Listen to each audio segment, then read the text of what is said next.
এলাকার কিছু ময়মুরব্বী, কিছু সিনিয়ররা আমার টাকায় সংসার চালায়। আমার সালামি, আমার ন্যায্য সালামির টাকায় তারা তার বউকে গিফট দেয়। তারা তাদের শালি লইয়ে রং ডং করে। তারা যেই টাকায় রং ডং করে ঘোরে, ওই টাকা আমার সালামির প্রাপ্য অধিকার। আমার সালামির টাকায় তারা রং ডং করে, আমার সালামির টাকায় তারা সংসার চালায়। তাদের সব ঠিক থাকে, তাদের সব ঠিক থাকে, সব সেটেলড। কিন্তু আমার সালামির সময় সবাই হুগাই গেছে।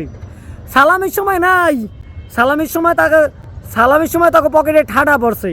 আর হালি লইয়া রং ডং করে, কুরকুর করে, বউ লইয়া ঘরে সংসার চলে আমার সালামির টাকায়। ইয়া খোদা, সেই সব সিনিয়রদের দৃষ্টি আকর্ষণ করতেছি। আবার যে কোনো প্রয়োজনে, যে কোনো কাজে আমাকে একটা হ্যালো দিয়ে, হ্যালো এই শামীম, তোমাকে একটা প্রয়োজন কাজের জন্য, কর্মহানে কাজ, আবার উপকারে আসবো হানে, আপনার হ্যালোর অপেক্ষায় আছি।